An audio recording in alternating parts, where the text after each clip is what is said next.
Hello, everyone. My name is Brett Steele, and I am the Senior Director of Preventing Targeted Violence at the McCain Institute for International Leadership. Thank you for joining us for the 6th workshop for the Emerging Prevention Practitioners Network.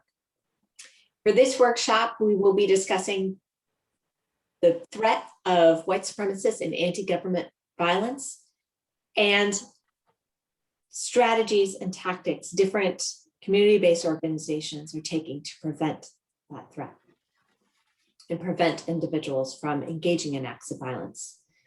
The Prevention Practitioners Network will be a national network of interdisciplinary professionals dedicated to preventing targeted violence and terrorism and their impacts within the United States. We're currently seeking your guidance on how we will shape the Emerging Prevention Practitioners Network. So we will ask you to fill out a brief survey at the end of this workshop. Addie will provide the link in the chat box, and more information on how to join the professional network will be coming in the upcoming weeks and months. While we have been hosting these workshops virtually, and will continue to do so through the month of September,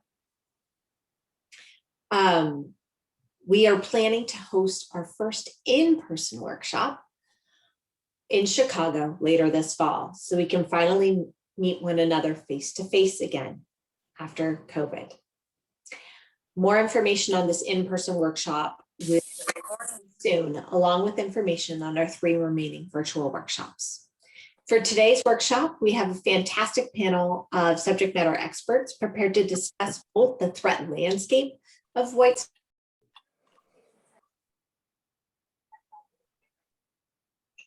What the hell?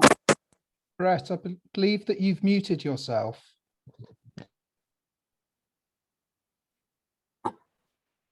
She's muted. Brett, you're muted. Well, that's not good. Sure. All right, I will start again. Hello, everyone. My name is Brett Steele. I am the Senior Director of Preventing Targeted Violence at the McCain Institute. You would think this many months into COVID, I would learn to use it by now. Thank you for joining us today for our 6th workshop for the Emerging Prevention Practitioners Network.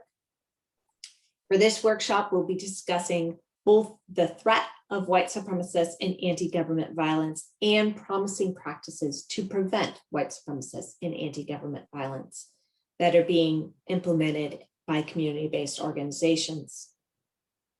The Prevention Practitioners Network will be a national network of interdisciplinary professionals dedicated to preventing targeted violence and terrorism and their impacts within the United States. We currently are seeking your guidance on how to shape this Emerging Prevention Practitioners Network. So we'll ask you to fill out a brief survey that Addie will go ahead and put in the chat box. More information on how to join this network will be coming in the upcoming weeks and months. While we have been hosting these workshops virtually and will continue to do so through the month of September, we're planning to host an in-person workshop in Chicago this month, and we cannot wait to finally see one another face-to-face again. For today's workshop, we have a fantastic panel of subject matter experts prepared to discuss both the threat landscape of white supremacists and anti-government violence and promising practices to prevent those threats. Each panelist will discuss this topic for roughly 7 minutes before we open the floor to audience discussions with each panel. We invite audience engagement for these open discussions, and we know it will make it that much more productive of a discussion. To make this workshop as interactive as possible, we do encourage audience members to turn on their cameras and use the chat function or raise their hands to queue up questions and comments. We're going to have a few too many people for me to see your hand raised, so go ahead and use that hand raise function in Zoom, or use the chat function to post those questions. All right, At the end of today's discussion, we will ask you to participate in a brief survey as we summarize lessons learned. And in order to effectively assess lessons learned from this workshop, we're going to ask you to participate in a brief survey now. Addie, can you go ahead and put up that pre-assessment poll? Yes. Ultimately, these workshops are put on to benefit you, interdisciplinary professionals working in the targeted violence and terrorism prevention space. We want to know how we can best serve you. So please feel free to contact us. Addie will put her email address in the chat so we can hear from all of you directly.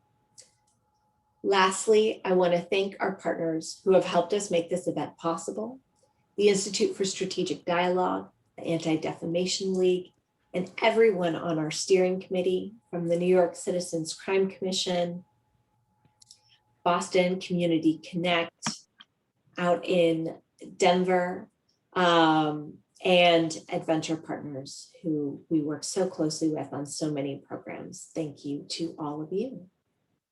So please take a moment now and participate in our pre-workshop survey.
That was the last of the questions if you want to get started, Brett.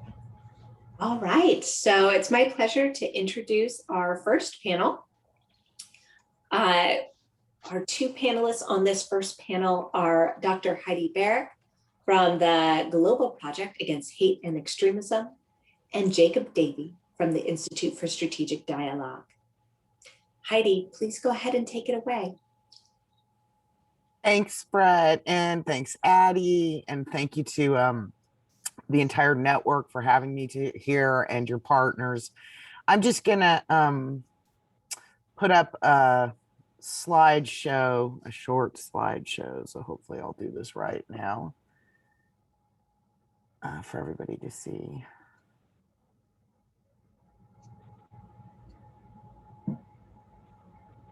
Okay, give me a thumbs up if this is working. Okay, thanks.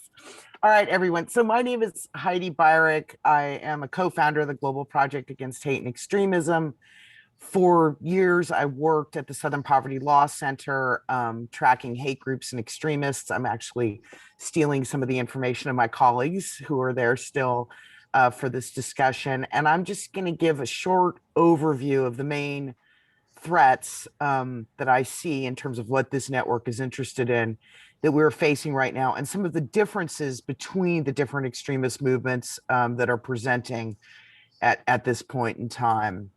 You know, most of us think about what we saw at the Capitol on January 6th as, sort of the summit of our problems in the United States with extremism. But there were actually quite a few different factions that were at that event. And I think sometimes we don't disentangle those different types of extremism adequately. And I'm going to try to do a little bit of that today. First of all, we had white supremacists there.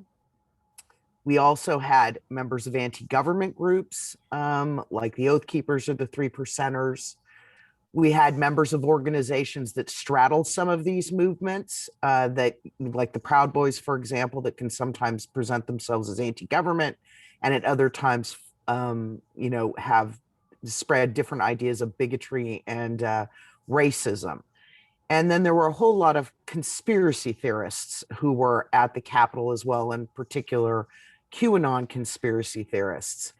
And I think as you all do your work, each of these movements has particularities to them and different things that you need to know in terms of the narratives they're spreading, their propaganda, what drives their activities, and so on. In fact, I thought that the materials that were distributed for this workshop this morning were really, really good at teasing out those different things and giving signs and symbols and so on. So let me start first with white supremacy. This is my colleagues at the SPLC's map for 2020 and in terms of hate groups across the United States. My experience at the Southern Poverty Law Center has been over the last 20 years that the number of white supremacists and groups motivated generally by either anti-Black, anti-Islam, anti-immigrant beliefs have been on the uptick in this country for about 20 years. And for the most part, these organizations have been reacting to changing demographics.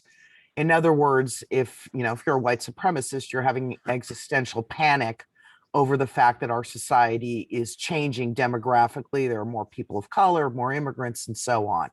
And that is the basic narrative that underlies the rise of white supremacy in the United States, and also, frankly, in quite a lot of other countries.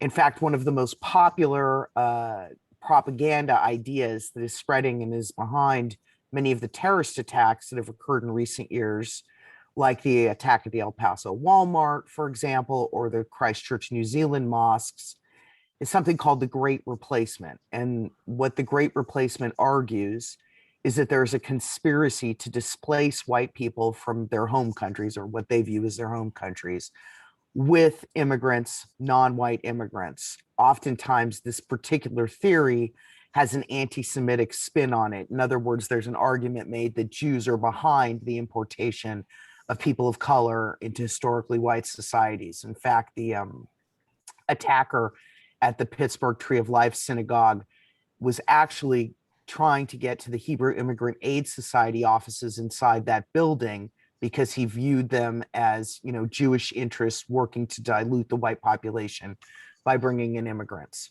So this map that you see here of hate groups, the number of hate groups have basically more than doubled since 2000. And the numbers have, deviated a little bit in the 900s, but it's more than twice what we had in the United States, frankly, when I started working at SPLC in 1999. This is the definition that the Southern Poverty Law Center uses for hate groups. I think it's important for people to understand what the term means. What the SPLC argues on this is that the organization, based on its official statements or principles, the activities of its leaders, has beliefs or practices that attack or malign an entire group of people, typically for their immutable characteristics. So the idea here is that all Black people are bad, or all immigrants are bad, or all Muslims are bad. It's that categorization of an entire group of people as being problematic that drives the hate labeling. And SPLC doesn't use criminal conduct as a basis. So I know that this network is particularly interested in targeted violence, and some of these groups are more violent than others, such as those who are attached to the Great Replacement beliefs.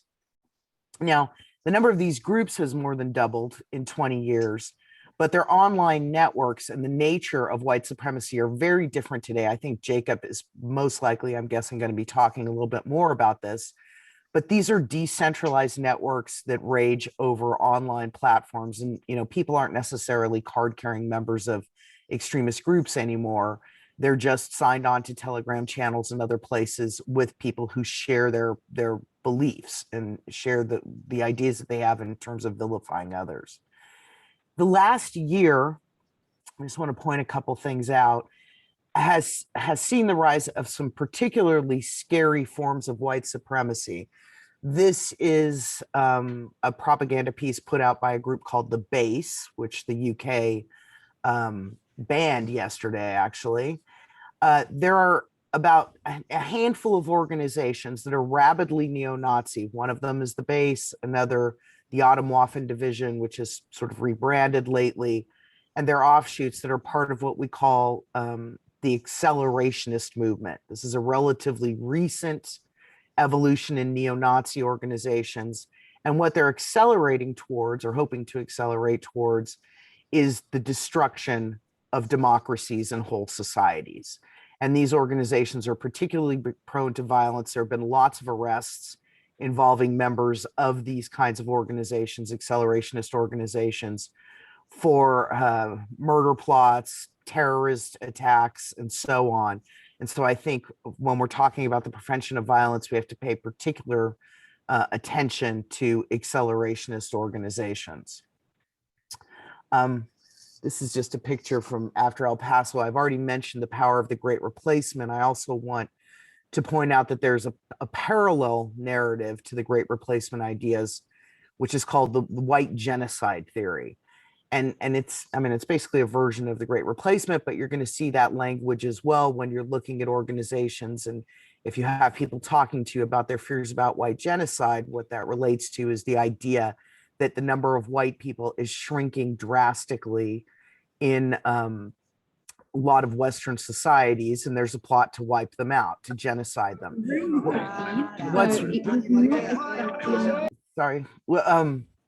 What's worrisome about the white genocide theory, or that framing, is that if you put your victimhood in a genocide frame, it becomes very easy to justify the use of violence to stop those processes.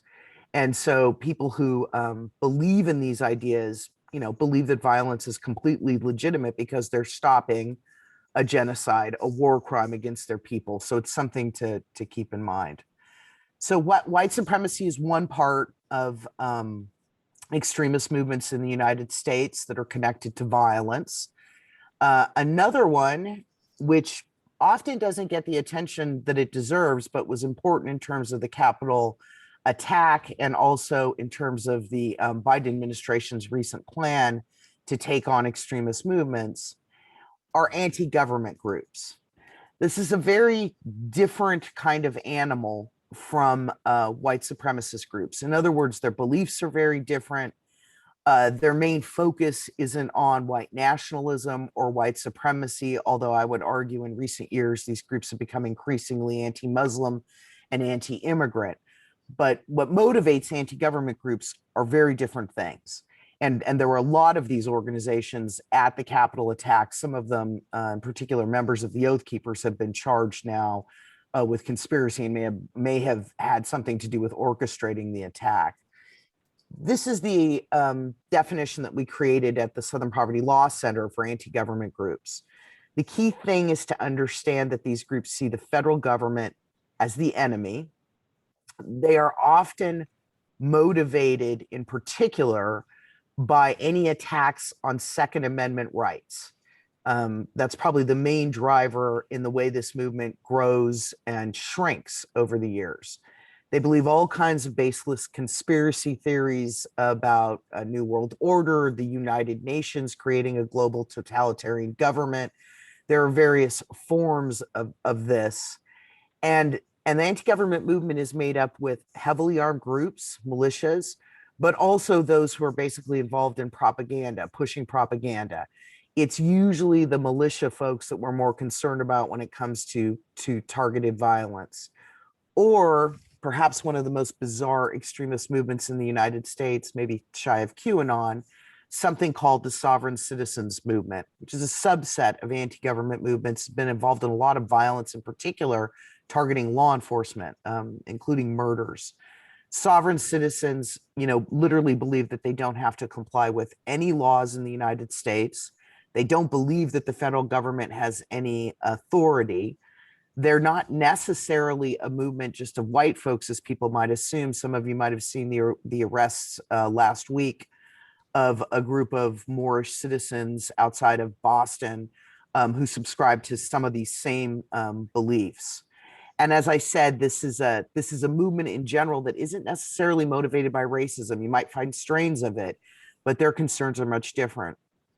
An interesting thing about the anti-government movement is it tends to rise and fall based on the political party that is in power in the federal government. So under the Clinton era, we saw a huge rise in the number of these groups. Some of you might remember that Timothy McVeigh, the Oklahoma City bomber, was interested in militias. And when George Bush came into office, this movement died down.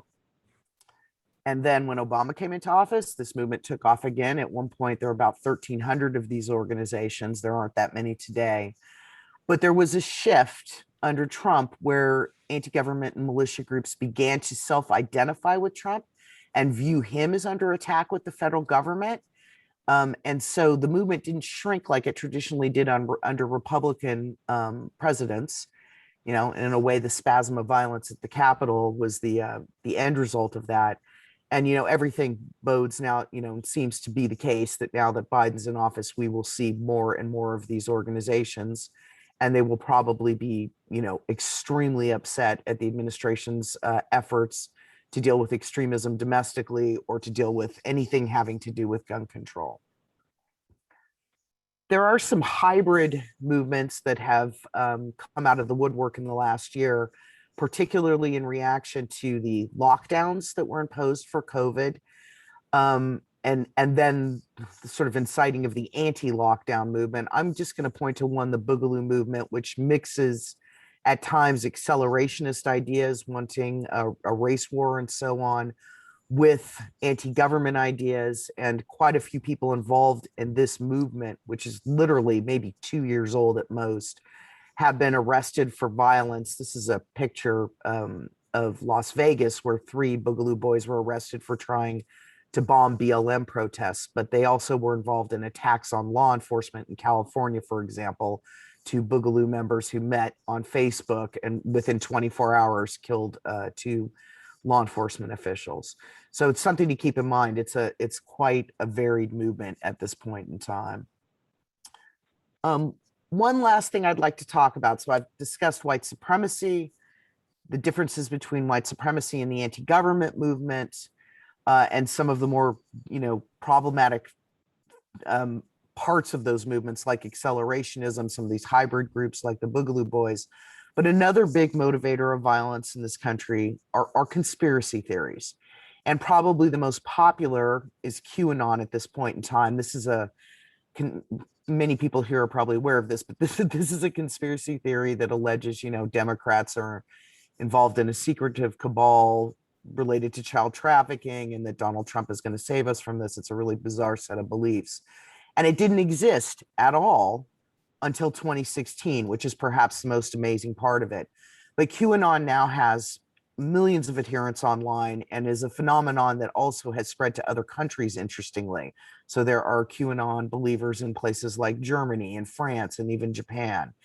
And it's one part of the extremist networks in the United States that we have to be concerned about now, are conspiracy theories and their ability through the use of online spaces to motivate people very quickly to violence.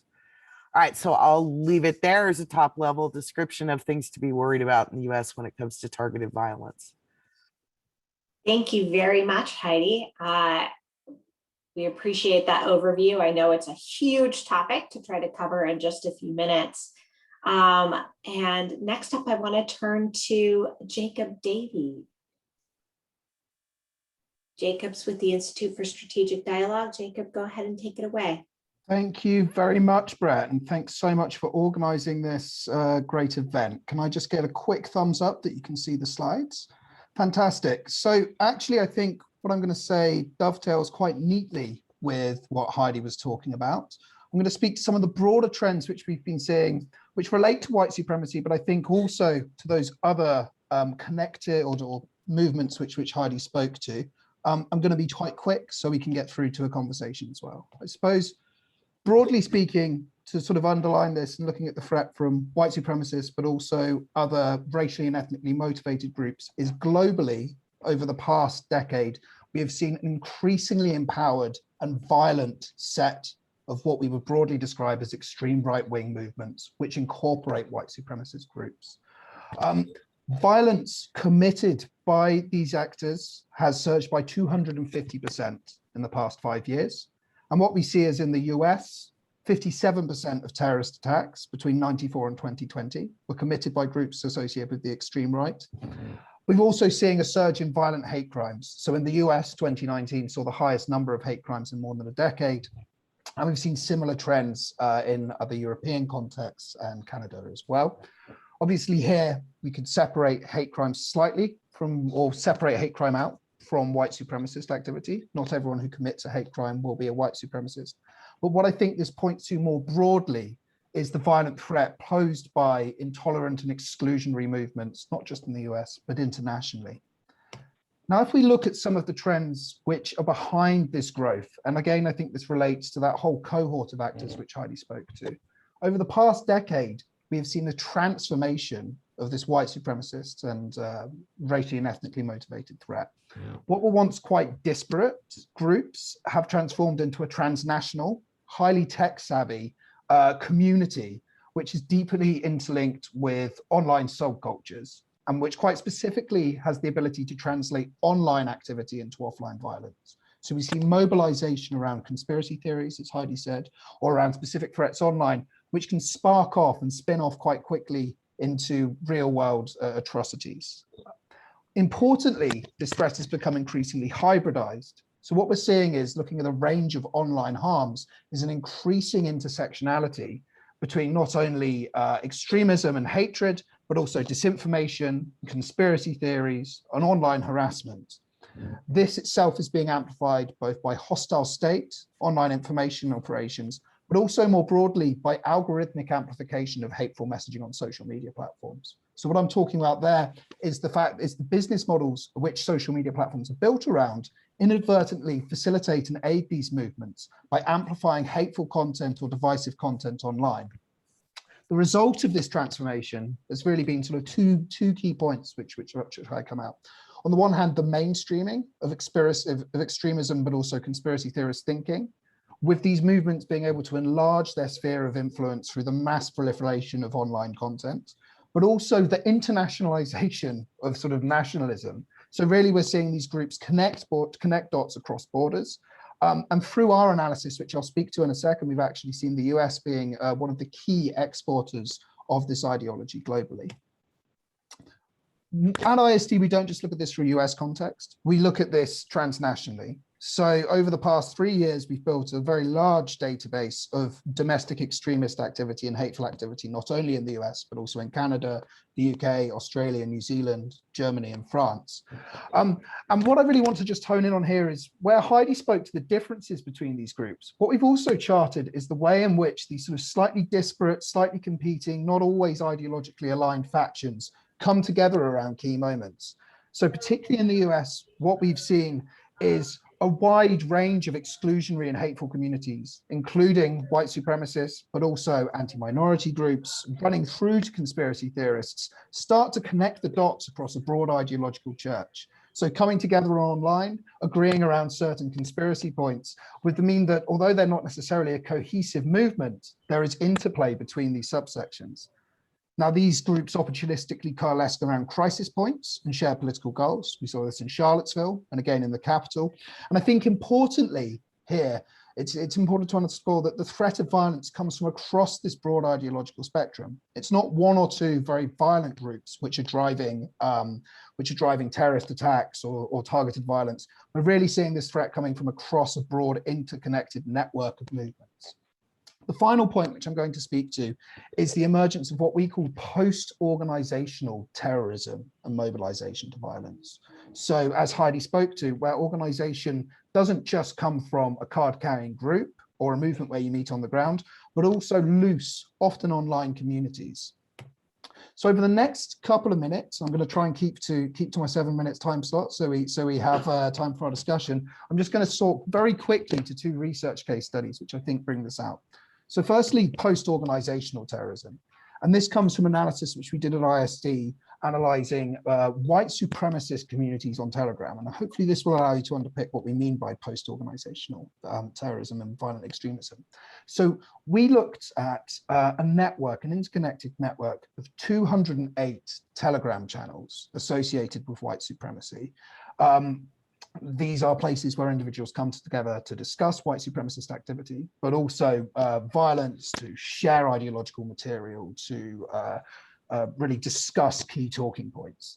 And in an analysis of over 1 million posts, we found that the platform was consistently being used to glorify terrorism, call for violence, but also spread instructional material on how to commit attacks.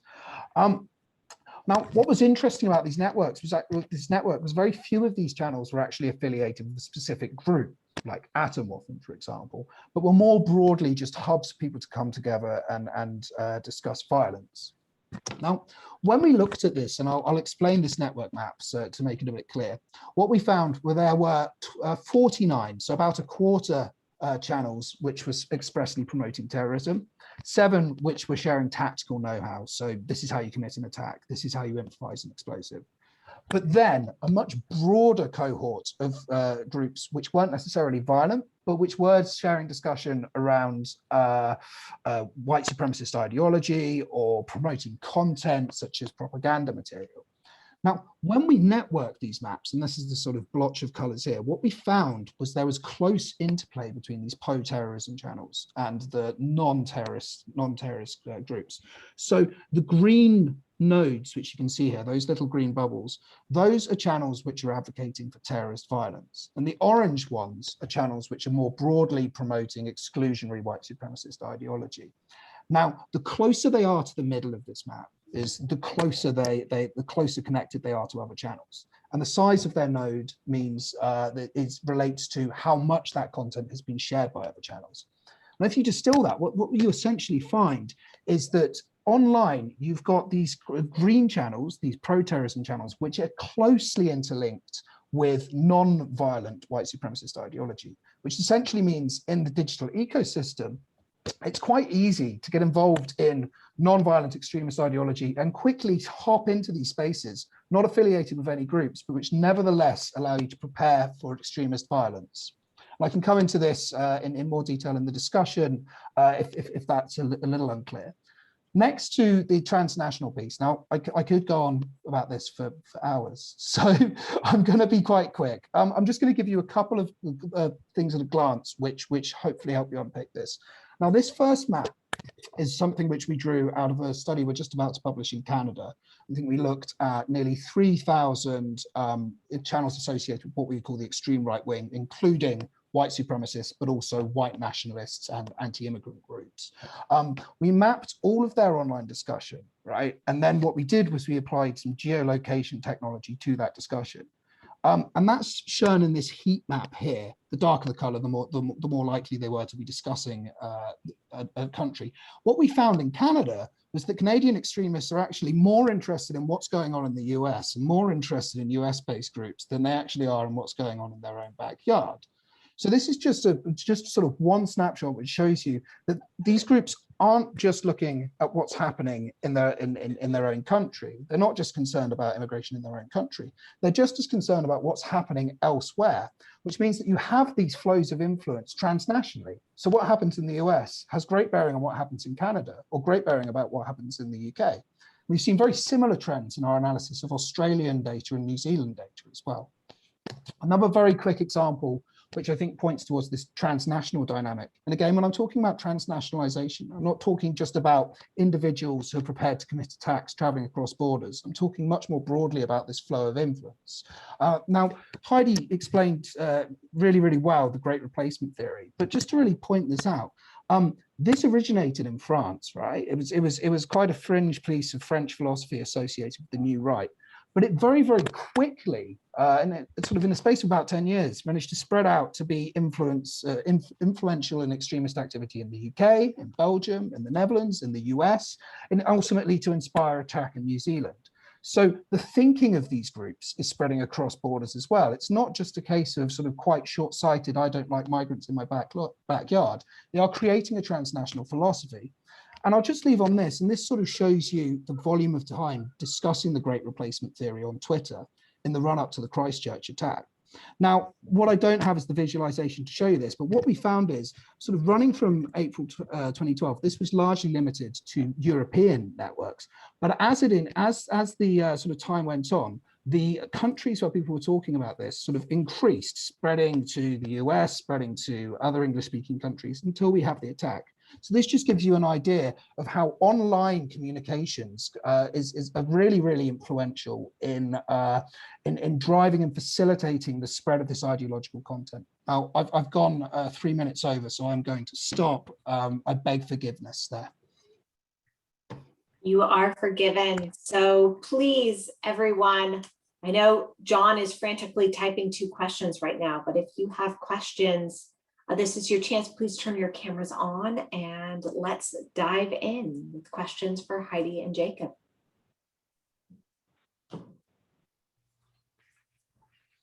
All right, first question up. Can you speak to the role of manifestos in previous attacks in inspiring violence? For example, John shares Revik. Well, I'm happy to. There's a direct link between the manifestos and almost the next attack, and then the next attack and the next attack. What you'll find with the Christchurch shooters manifesto, much of those ideas were repeated, for example, in the Poway synagogue shooters manifesto. In other words, there's an unfortunate building up of more violence based on prior manifestos. I think that the New Zealand Prime Minister's efforts not to speak the shooter's name helped a little bit on tamping this down, and the quick moves to try to get, in particular, the New Zealand shooters manifesto offline as quickly as possible. But I don't see how we're not going to see more and more and more connected attacks sharing the same ideas, with the next manifesto spurring the next one. I don't know if you feel differently, Jacob, but that's certainly been the pattern now since Breivik, maybe earlier. No, absolutely. I was nodding along there, Heidi. I think that this really ties into a core component, which is sort of the inspirational dynamic of attacks. These attacks aren't just committed as a means of advancing your goal, be that sort of the acceleration of the downfall of society or the more urgent need to kill minority groups, but also as a piece of sort of almost inspirational theatre for a white supremacist audience globally. And so when you look at the way in which attacks are mounted, yes, there's a manifesto document, but also there's been sort of the case of filming this, in the case of the Halle attack in Germany or the New Zealand attack. These attacks are committed with the express intention of encouraging other people to follow in your footsteps. And I think that that's essential to this whole accelerationist piece, which Heidi spoke to. The idea being that, okay, your attack might not be the straw which breaks the camel's back, but if you inspire 10 others to follow up with you, eventually you're going to reach a sort of a crisis point where the fabric of society is going to start to collapse. And I really think that that's essential to this broader post-organizational dynamic as well. These groups talk about individuals who commit attacks as saints, right? So people refer to Saint Breivik.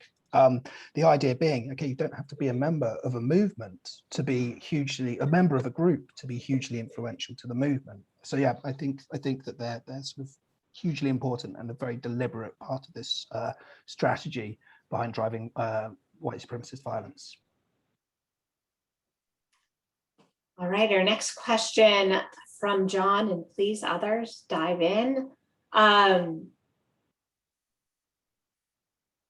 Sorry, I already lost it. Okay, John is speaking to the anti-government movements in particular. He's actually talking about white supremacists. There's also a lot of anti-government activity, British Columbia, Northern Idaho, and recognizing that oftentimes there's triggers for violence. And I always think of here, Bureau of Land Management activity with respect to grazing rights and how that can trigger So John's question is, what do we know about activities that can be taken that might lead individuals to feel persecuted? How do we know what government actions might backfire? And what, if any, steps can we take to prevent them? And I apologize if I bastardized a couple questions there.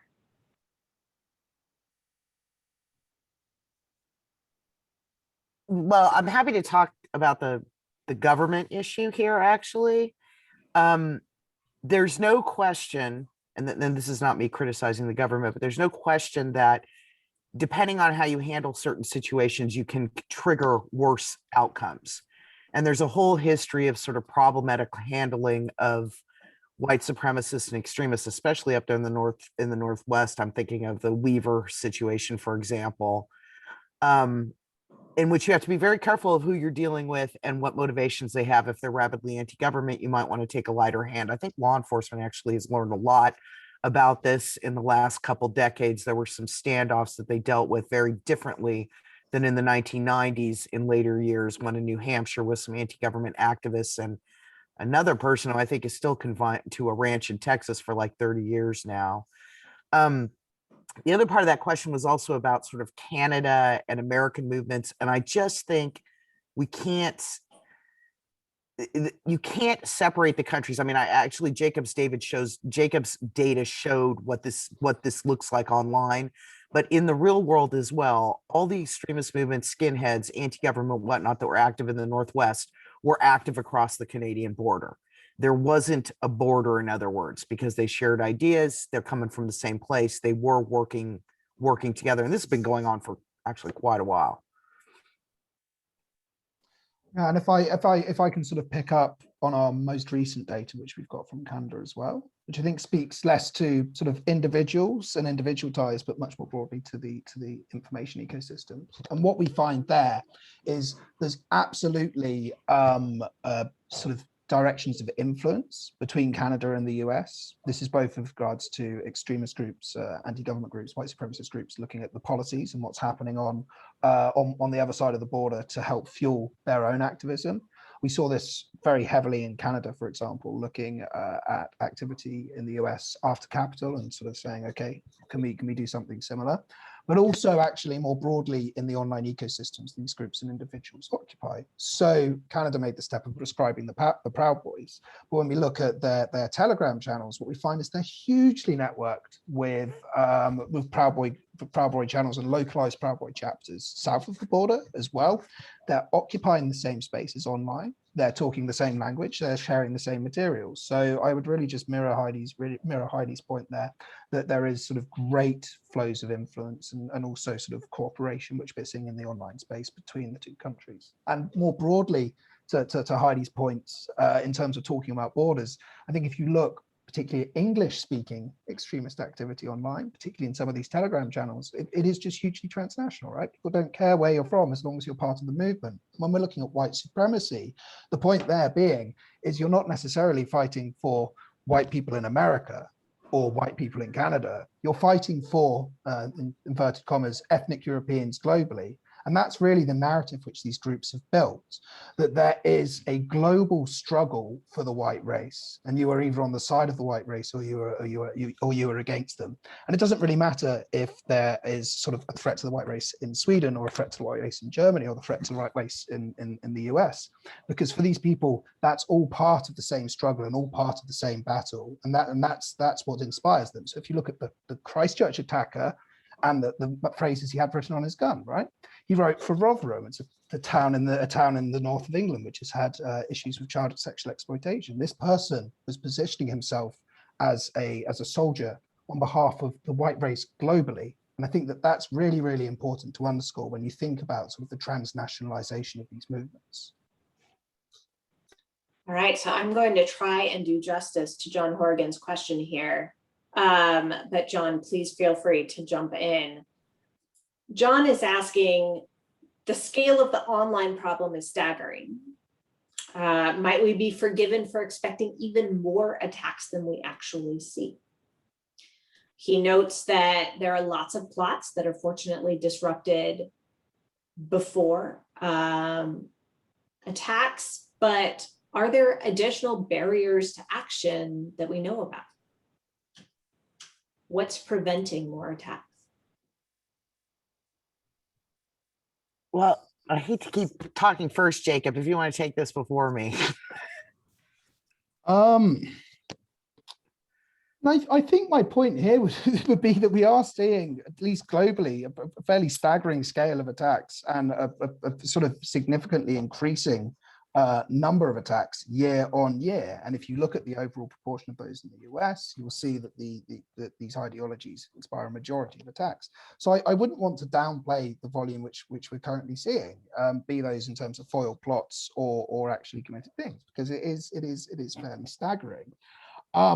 I mean, having said that, and I think, Heidi, this might be something which you could come in on as well. On the one hand, the way that these plots are defined and addressed, you know, I think might come into it as well. So whether or not an attack is defined as, you know, murder, for example, as opposed to a terrorist incident, I think also comes into it, because there is, I think, a large volume of violence and of committed attack foiled attacks out there.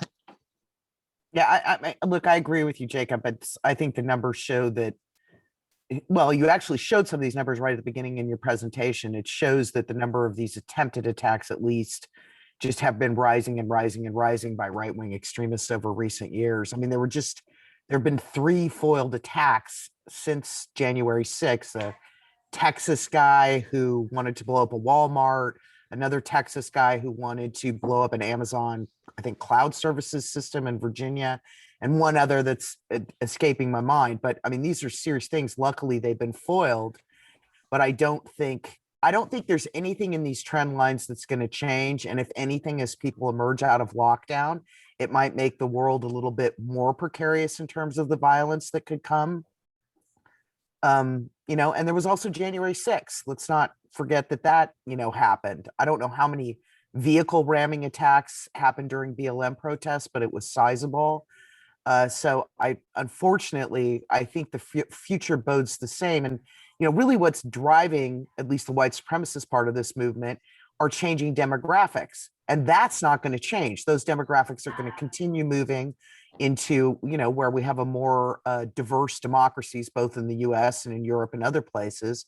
And that's going to be the primary motive for these kinds of people and for their ideas. All right. I'm going to ask this question from Doug Bryant, but I'm also going to let you punt it to our next panel if you prefer. Doug notes that the US doesn't have domestic terrorism laws that are analogous to our international terrorism laws. So there's no material support in the same functionality that you have for international terrorism, for example. And he asks, does Canada have domestic terrorism laws that have proven useful that the US might learn from? For example, Canada has obviously taken some actions recently to list domestic terrorism organizations that would be problematic with respect to the First Amendment here in the United States. So we're dealing in different legal contexts, but anything we can learn from Canada in this respect? So I'll come in here both, I think, on Canada, but also the UK, who've both taken steps to prescribe white supremacist and extreme right-wing groups in recent years. Now, I think that that is some positive movement for a couple of reasons. On the one hand, it, I think, shows and publicly advertises willingness by the government that they are taking these threats seriously. They give powers to law enforcement to disrupt organization, and I think that they have been effective at doing so. We've seen that in the UK with a whole range of arrests over the past couple of years for individuals involved in violent white supremacist action. But I don't think that prescription can be seen as the be-all and end-all when addressing these threats. And for that reason, I want to bring it back to the sort of post-organizational dynamic. Now, what we're seeing increasingly are, you know, very highly atomized terrorist threats coming from individuals who are loosely organizing online on platforms such as Telegram, for example. As Heidi said, not card-carrying members of a movement, what that means is, on the one hand, prescription isn't going to capture a whole bunch of these people who aren't necessarily affiliated. But when you look at the group dynamics as well, what you'll see is they're often atomized. So they will come into formation, but they will split, and you will have analog groups appearing. What that means is, if you're going purely with prescription, you have a bit of a whack-a-mole going on. You'll knock one group in the head, and then another one will pop up to fill its space. In the UK, we had this where we prescribed a group which had formally disbanded 6 months previous, right? So I'm not saying it's a bad idea. I think prescription has a place, and obviously it's challenging to implement that in the US, but I think has been effective elsewhere.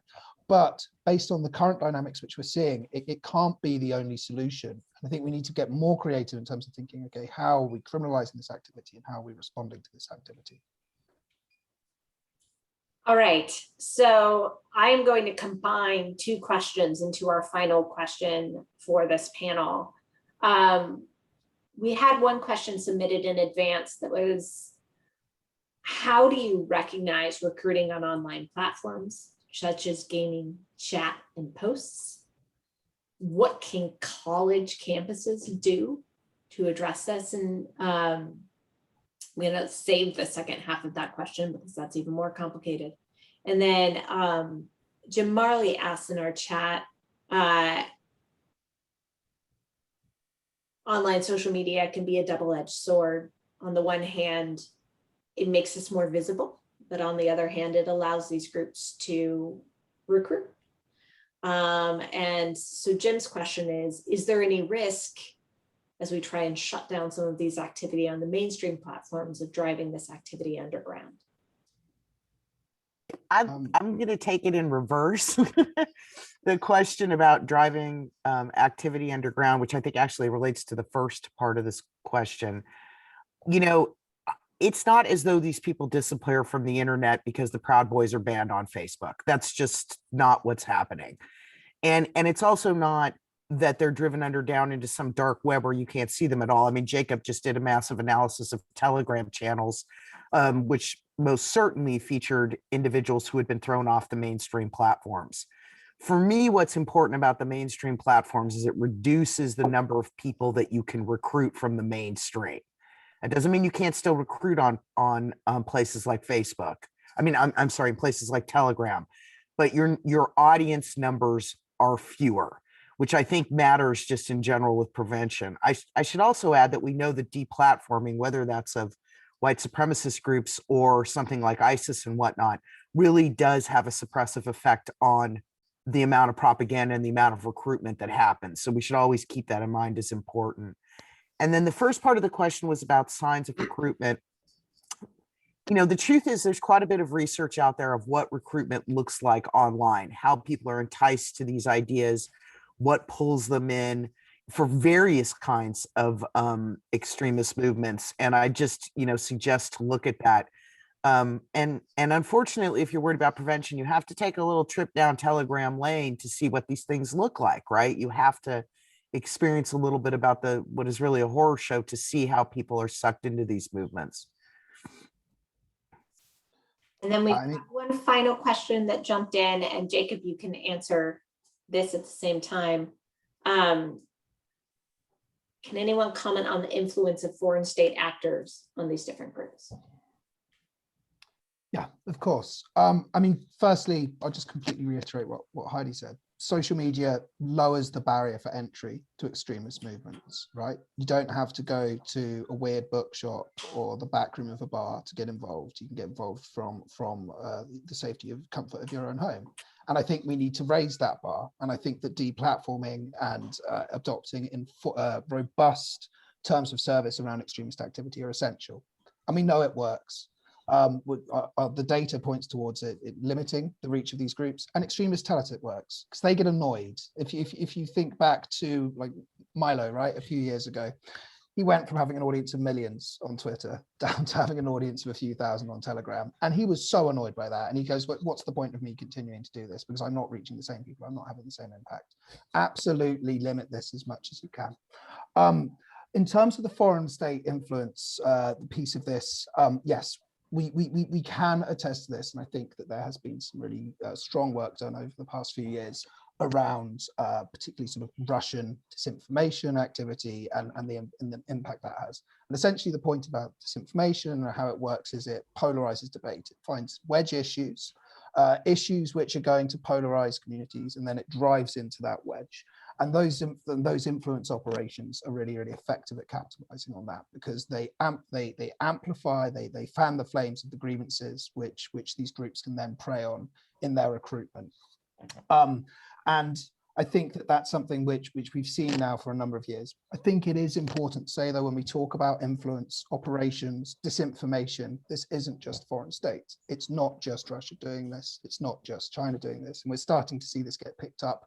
And those same tactics, that same Putin playbook, be deployed very effectively by hate groups, by extremist actors, but also increasingly by our own political actors as well. And I think that that's a really concerning piece. So when we talk about influence operations, I think that the foreign state discussion has to go hand in hand with discussion about where those tactics are getting picked up more broadly. All right. Please join me in thanking both Heidi and Jacob for a very illuminating discussion. We're going to transition now into our next panel. This panel is the panel on promising practices for preventing white supremacist and anti-government violence. And I'm going to invite John McCoy from the Organization for the Prevention of Violence in Canada to kick us off. John, please.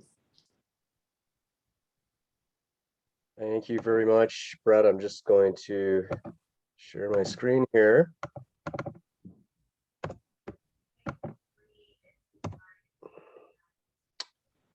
And so thank you. I'll be speaking a little bit about the creation of a psychosocial intervention program in Canada that is known as Evolve, and some of our early program data that we have drawn from the program that will touch specifically our experience with the far right, or what we refer to in Canada as ideologically motivated violent extremism, or IMVE.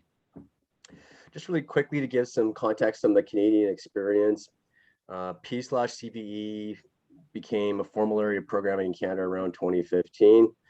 Think about the global context, all the pressure around the FPF phenomenon at the time, the foreign terrorist fighter phenomenon at the time. The Liberal government, which came into power in that year under Justin Trudeau, put $35 million US over 5 years, P/CVE, and $10 million ongoing. In 2017, 2018, Canada comes out with a national strategy and establishes the Canada Centre at Public Safety Canada, which is essentially the body that's responsible for capacity building and monitoring of programs.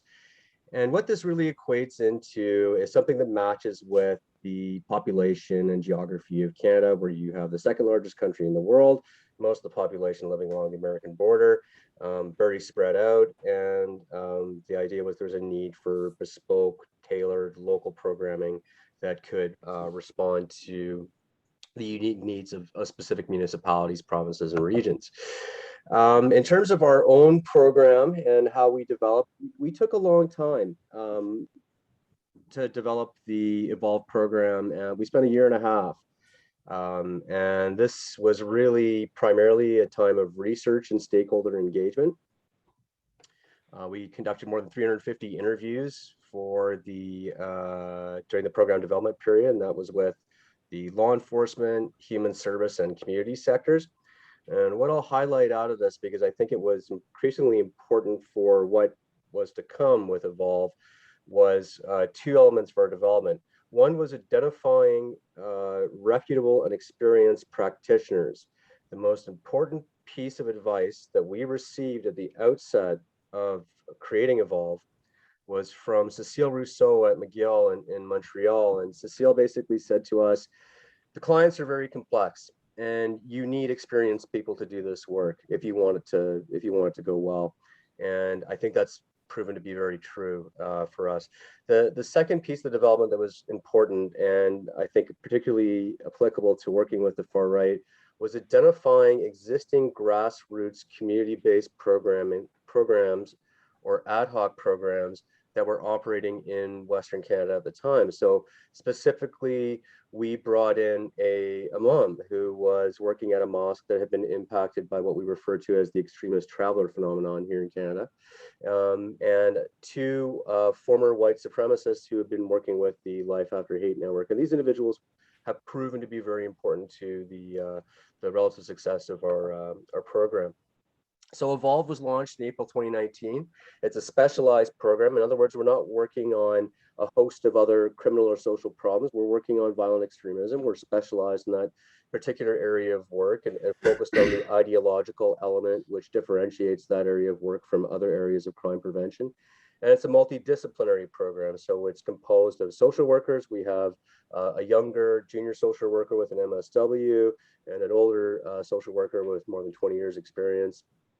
A forensic psychologist, 20 years experience in corrections, working primarily with violent offenders. He's proven particularly important in terms of conducting risk assessments. And then these mentors, and this includes some area experts, includes formers, and it includes the imam that I referenced earlier. I'm going to skip this slide for the sake of time and get right into some of our early program data. So as you can see, we're currently working with 35 individuals in the program. A good portion of that are family members, about 10 to 12 are family members. The rest are individuals who are directly involved. And we saw a really sustained increase in referrals in the first quarter of 2020 in a way that really neatly coincided with the implementation of harsher or stricter public health measures here in Canada. I'm not going to have time to get into that, but I'm happy to speak to that. This is a chart that shows 2 years of referrals. Just for our American peers here, please note that IMVE stands for ideologically motivated violent extremism, and that captures the far right primarily in Canada. RMVE is not racially motivated violent extremism in Canada. It is religiously motivated violent extremism, and it primarily captures ISIS and Al-Qaeda inspired individuals. But as you can see again from this chart, starting around that first quarter, March, April 2020, we saw that sustained increase in referrals related to the far right coming into the program. Another interesting tidbit of data is where they're coming from, and I think this sort of takes us back full circle to that those early slides on program development, because what we've seen is that only 12% of our referrals are coming from what I would refer to as traditional sources of referral for P/CB programs, government or national security sources. We're seeing a vast majority coming from the community and human service sector. And I think that goes to show the importance of the stakeholder engagement that we conducted early on, but also the integration of those grassroots elements that would prove important for us accessing individuals at risk. Another interesting tidbit from the early data that we have is what are their needs and what are the services we're actually delivering to these individuals, the lighter color being those who are involved with the far right. As you can see, clinical counseling is the most popular. So what this tells us is that counseling is something that participants want, but also having in-house mental health supports, having our psychologists has proven to be very important, and looking at other programs that have not had in-house mental health supports have had to rely on external entities where psychologists or psychiatrists might be quite busy, you get on a wait list. This really can slow down the progress of programs. And I think it shows again, the importance of having in-house. The second most important need is mentoring, that mentorship piece. These participants, they have questions about ideology, but also they have questions about the experience of leaving these groups and what disengagement looks like for individuals. And I think that sort of empathetic understanding from formers has been particularly important. Other participant needs, other services will look familiar to practitioners in other areas, maybe even involved in areas like homelessness, because we do see things like food security, housing, basic needs pop up with this population. Really quickly, I'm not going to talk a lot about this, but you can see some differences in the needs of those who are directly involved with extremism and the family members of those who are involved in extremism. And here they do have questions about ideology and ideological involvement and group involvement. That's the mentoring piece, but also are looking for advocacy. So for example, advocacy of return for individuals who are currently in prison camps in Syria and Iraq. Okay, just to sum up, and I'm sure I'm already over my 7 minutes, so I'll make it quick. Just some early lessons in terms of working with the far right that I think might be useful here. Again, the importance of that early and ongoing community and stakeholder engagement piece. This is something that I think really set the ground for us to receive referrals from non-traditional sources and for us to access legitimate risk in the space. The second is this sort of answering of a long-standing question for me at the outset of this enterprise in relation to P/CV, because it seemed quite clear, and it seems quite clear for a number of programs, that community engagement around religiously motivated violent extremism might involve engagement with newcomer and religious minority communities, rightly or wrongly. And I think that's, of course, a point of debate, how that community engagement should take place. But how do you engage with the white community? How do you engage with the community that's originating the problem of white supremacy? And the answer, I think, is actually fairly clear. It's certainly not free of hazards, and I'm happy to talk about that. But the formers have created a community. They've created a community where individuals who have an empathetic experience or understanding of individuals who want to leave these movements can provide practical advice. And that is something that the clients, that the service participants really want. They want to talk about ideology. They want to talk about the experience of people who got out, stayed out, and sustained their disengagement over a long period of time. And these formers are not only acting as a conduit for that exit, they're also offering an in-demand service, and that's mentorship. Now, again, this is not an area that is free of hazard or risk. Working with formers, we believe the way in which we've dealt with this risk, not necessarily entirely effectively, but in a way that has maintained the professionalization of our program, is to professionalize these individuals, to offer them training, to embed them in a program that has social workers and psychologists and others who they can benefit from that knowledge and professional understanding. So I think that for us, that's worked. That has proven to be a way in which we can access this quote unquote community in Western Canada and indeed beyond. But I'm out of time. I'll leave it there, and thank you so much. Thank you for that, Jen. We really appreciate it. Next up, I want to turn it over to Sarah Wenga. Sarah is the brand new director of Exit USA. Sarah, please. Thank you, Brett. Thank you for having me. And yes, I am brand new, so please forgive me as I may not have the depth of knowledge and experience as many of the people on this panel, but my name is Sarah Weiniger-Budge. I am a psychologist and the program director of Exit USA at Life After Hate. Life After Hate is a grassroots program that was founded in 2011 by former violent extremists who realized that their own exit from violent extremism would have been made smoother if they had had support from peers who had been there before and access to resources. So Exit USA is one of our sub-programs, and it's modeled after Exit Sweden, but adapted to our culture and our population.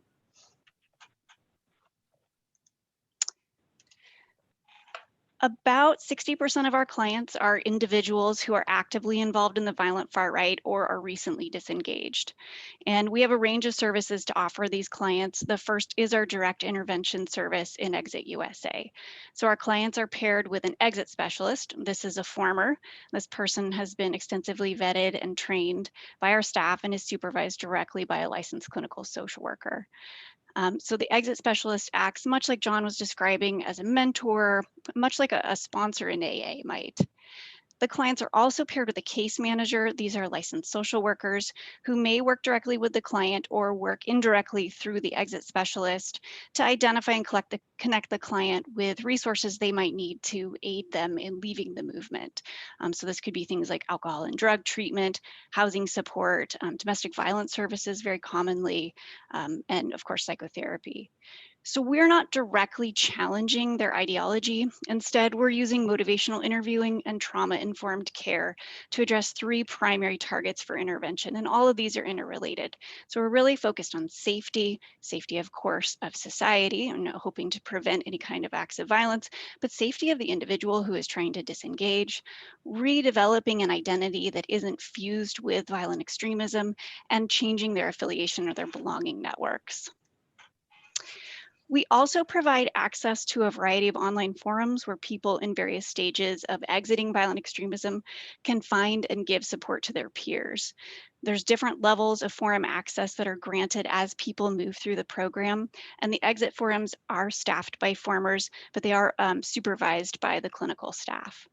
They address safety, affiliation, and belonging in different but complementary ways to the direct intervention services. And many of the formers that I've talked to, both currently in our program and outside, really express how important these forums were as creating a new online environment, since many of them spent a lot of time in that outrage machine of the violent extremist online network. This replaces that network for them. And these forums provide ongoing support for people as they leave the movement, and they consistently return to them even long after they've disengaged. And finally, we are trying constantly to build a network of community resources and referrals to address the needs of our clients. These are the things that John also spoke to, the challenges we have of finding therapists who could provide pro bono, sliding fee scale, services, or potentially bill insurance if the individuals have resources. We also find that our clients need basic life skills. This could be things like how to create a budget or manage your personal finances.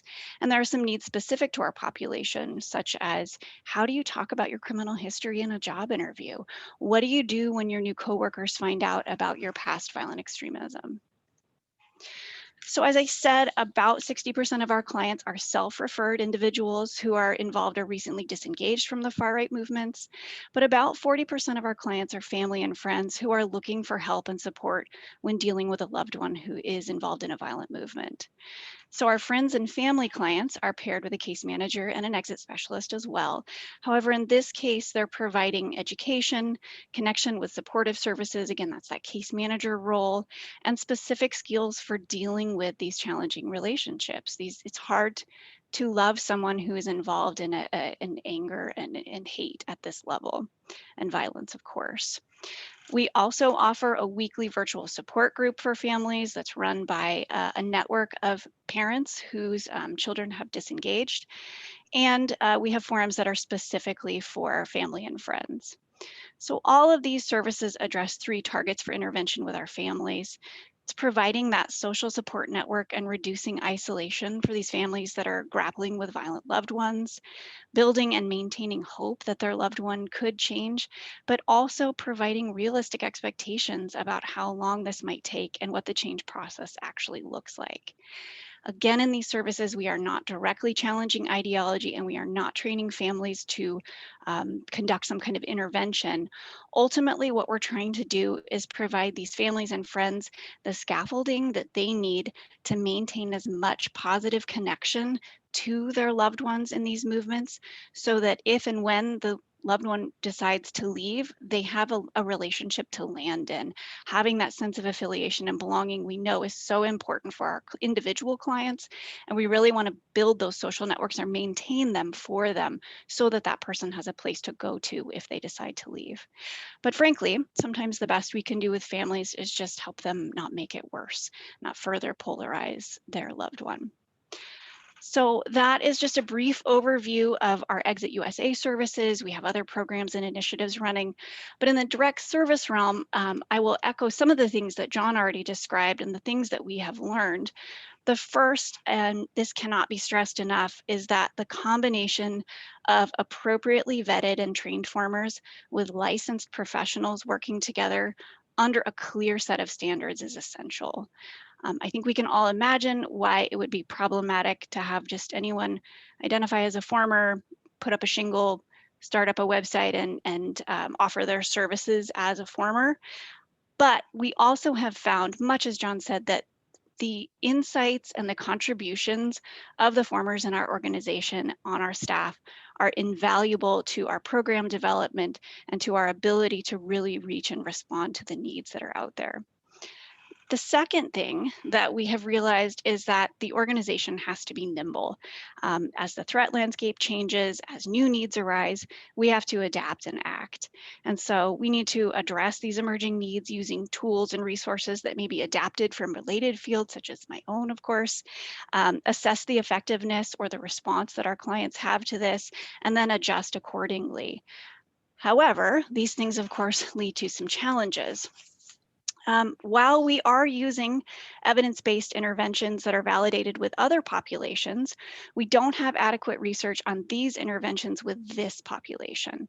So we really need to be developing a menu of empirically validated interventions, working with the violent far right and white supremacist groups and anti-government groups. The second, and again, John spoke to this, just in an indirect way, it is very difficult to find formers to work in this space who are healthy and stable and interested in the level of self-reflection and self-examination that it takes to do this work. And related to that is our constant concern about whether we are providing adequate support to them. And specifically, are we providing adequate mental health support for our formers? Our formers have their own trauma. We know that people who engage in violent extremism frequently have a history of adverse childhood experiences or ACEs, history of trauma. They also experience trauma in these movements. And in this process, they are being asked to relive their own traumas, but they're also experiencing this vicarious traumatization in helping others and hearing about others' experience in the movement. And so we're very mindful of how important it is to be appropriately supporting and vetting our formers. The next issue we have, and John spoke to this as well, the gift of having an in-house therapist. We don't necessarily have that gift right now. We are constantly looking for enough culturally competent therapists around the United States and internationally who are willing to work with this population. Frankly, many therapists feel like they don't know how to work with this population and they find the ideology quite egregious and don't want to work with the population. We have attempted to address this with our mental health professionals co-responder training, where we provide that cultural competency training. We talk about motivational interviewing strategies specific to this population, trauma-informed care specific to our population, and how to interface with the Life After Hate resources. The final issue we have is that we are working with people who are self-referred. So John spoke to the referral sources. We're really finding people who find us on their own. That's who comes to us. So they demonstrate at least some awareness that there's something maladaptive in their beliefs and their social network and their behaviors. So there might be just a kernel of willingness to change. So using a stages of change model, what we see is that most of the people we're working with are in the contemplation stage, the preparation stage, or the action stage where they're actually making changes in their life. But we're not addressing people who are pre-contemplative. These are the people who would say, I don't have a problem, and typically would add, you're the problem. There are interventions from other fields that are designed that are in conjunction with motivational interviewing to address people in the pre-contemplative stage, but we're just not doing that yet. And I'm not sure how we as an organization would address that population. I have a sense that redirect campaigns and mass media campaigns could have an impact here, but the messaging is going to be key. We really run the risk of further polarizing and feeding those outrage machines that exist in these movements. So that is just a very quick and brief overview of our services, and I look forward to taking questions later. Thank you for that, Sarah. We really appreciate it. And our final panelist on this panel is Christopher Kick. Christopher is with the Violence Prevention Network out of Germany. Christopher, please take it away. Thank you. Thank you for inviting me and for the organization. And I have a question before I start. How much time do I have left? We're going with 7 minutes, and we'll take a little bit from the discussion time to give you your full 7 minutes. Okay. I try to do my very best. So where is the presentation? Yep, sharing my screen with you. So, no, that's not the first one. Not work. Sorry, the technique isn't doing exactly what I want.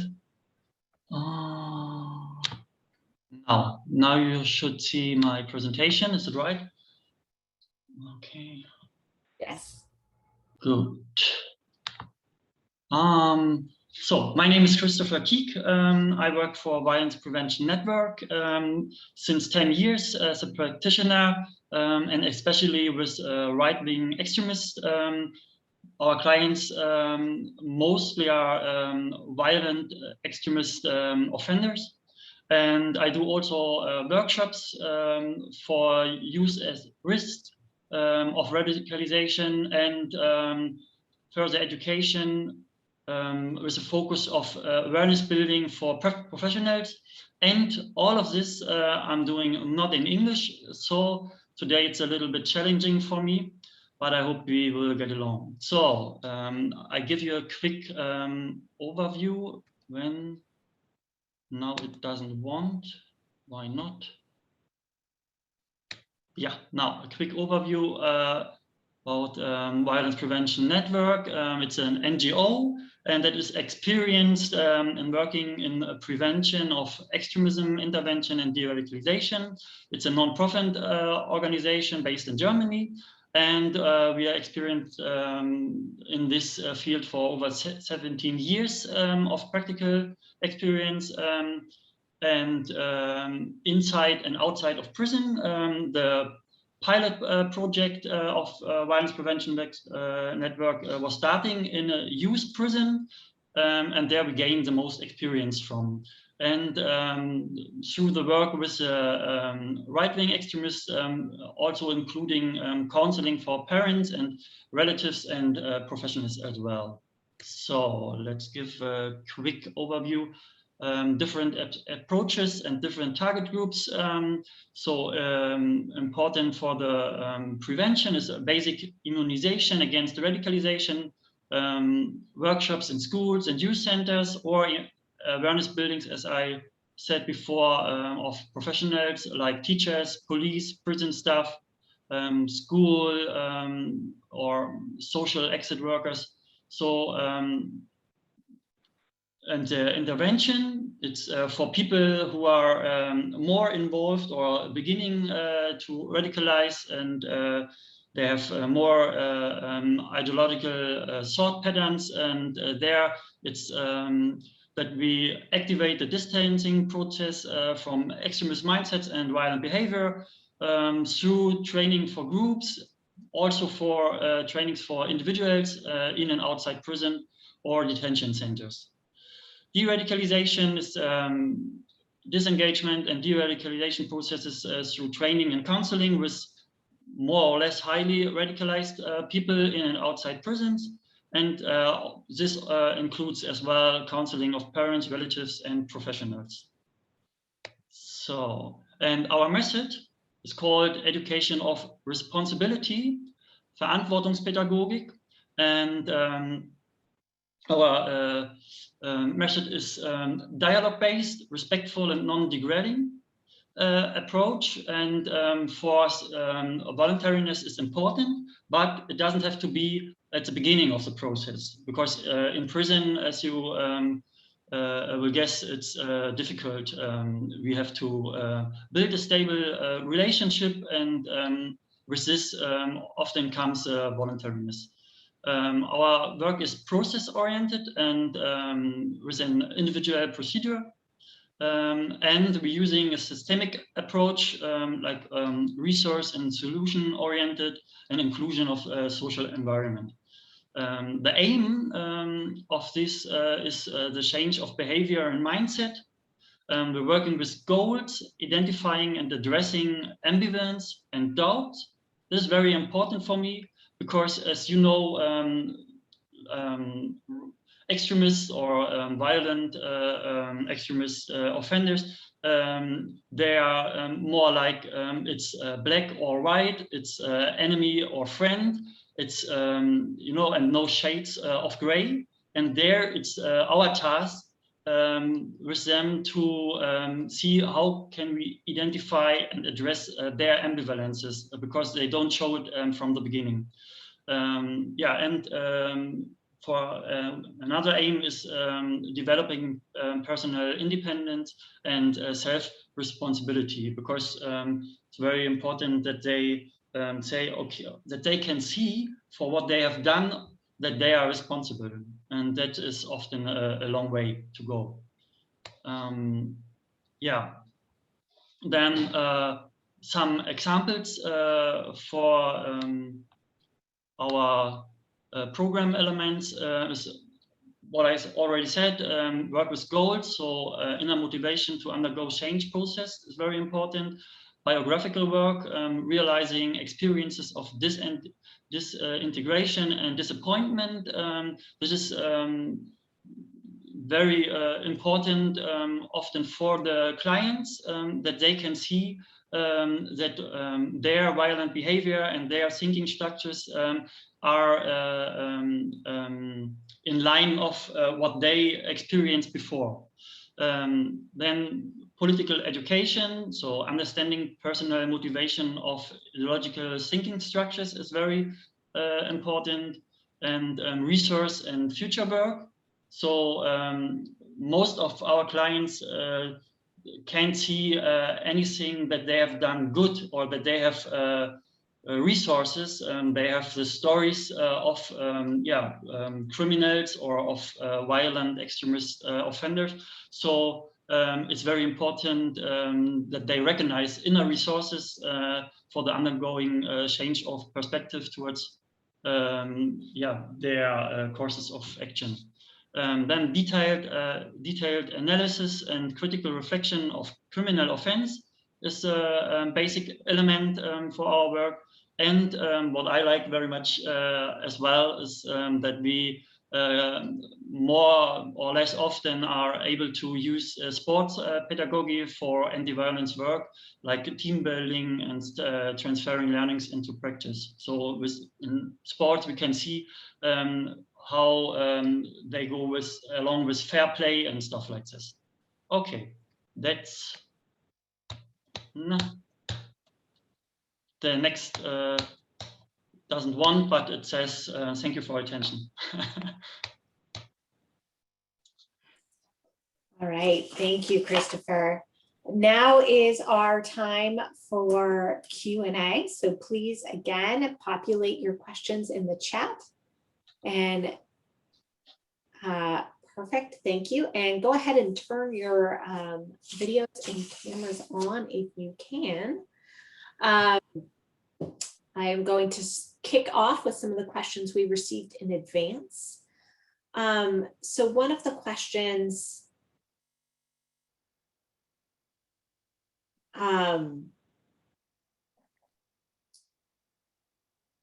we already got some answers to this from both John and Sarah, but how should we include formers in our interventions? So thank you for that.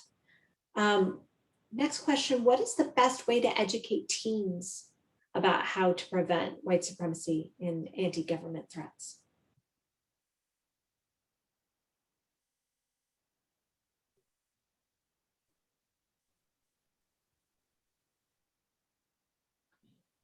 John, go ahead. I'm not sure if I have a satisfactory answer here. I can talk about what we're currently doing as a project, which is really a youth-led project in secondary schools here in Edmonton. And you know, the idea I think underlying it, which is theory rather than theory really grounded in evidence, is that if youth can deliver awareness and training programs to youth themselves, they're more receptive than if it would come from ourselves or from police officers or someone showing up at a school and giving a bit of a lecture. So what we've done in our own program is to work with a group of high school students to first look at, we conducted a survey with 800 youth looking at the ways in which they've been exposed or interacted to extremism and hate online. And then among themselves to use that data to come up with presentations that they could offer in schools that are youth-led but supported.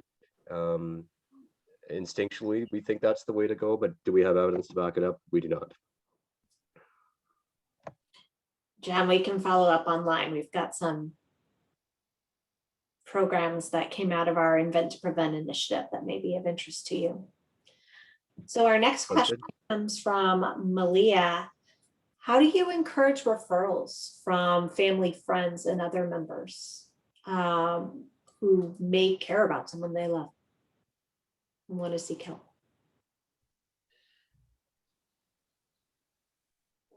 Sarah, jump in on this, and then Christopher will follow up with you.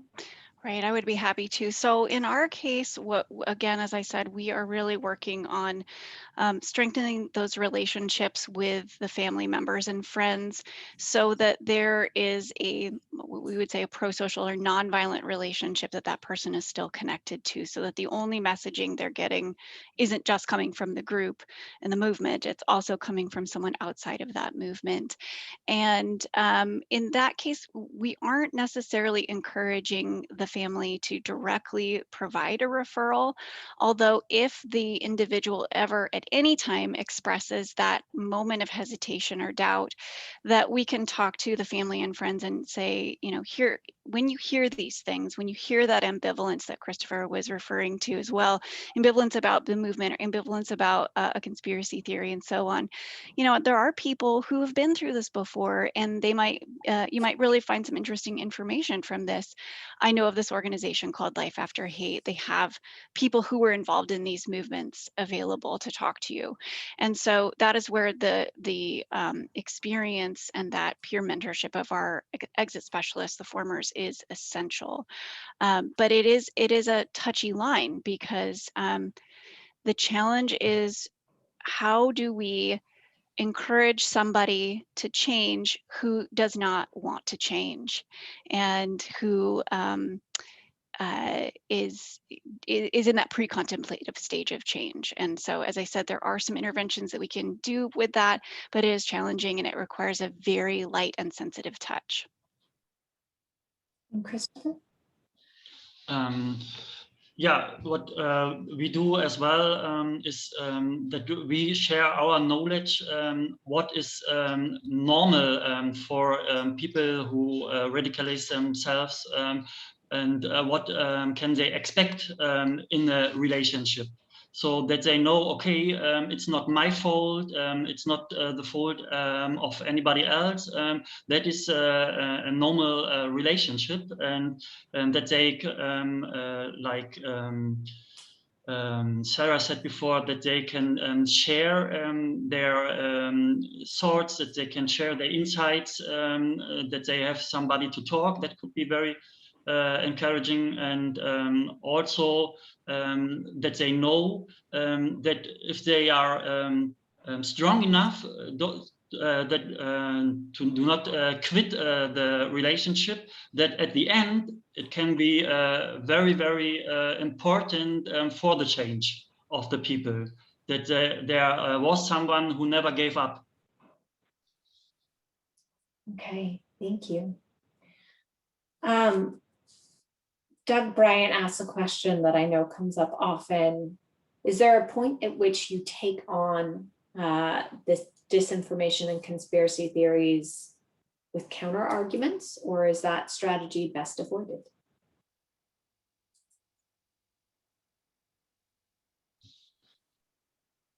John, go ahead. I think it's case dependent, and the most essential feature of the intervention process, and I think both Sarah and Christopher mentioned this, is you need to build that trusting relationship a professional trusting relationship at the outset. And once that trusting relationship is developed, then there may be opportunities to discuss ideology, belief systems, and indeed what we're finding is that that's a common desire for these service participants. They want to talk about it. And then I believe the formers, the psychologists, they're doing the right thing, which is to encourage critical thinking around these beliefs.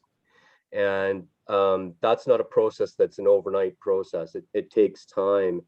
And I don't know if this is a little off topic, but you know, I really, you need to think about the way in which, for us, we've been thinking about the way in which the far right frames its enemy today, frames the other in group, out group dynamics. They have this sense of crisis related to the Great Replacement or what have you. They define their enemy primarily, and I think this differentiates the ones that we're seeing today from, say, white supremacists of the 2000s, 90s, and 80s as the political left. Maybe they frame it as Antifa. So they're really used to those sort of points of argumentation online and looking to be, you know, looking for those triggers. So I think you have to avoid that and instead look at ways in which you can introduce gray areas and black and white dichotomous thinking. And again, that can only be done in the context of relationship based on trust, and from that a sort of reverse cognitive opening. You know, we talk about cognitive opening to radicalization, a cognitive opening to a discussion on de-radicalization. Christopher, please. I would say it also depends on the setting where you are, because in family discussions or in open space, and you are there's someone who is like with a racist behavior, then might be very important that everybody in this discussion get to know that there are other people with other opinions.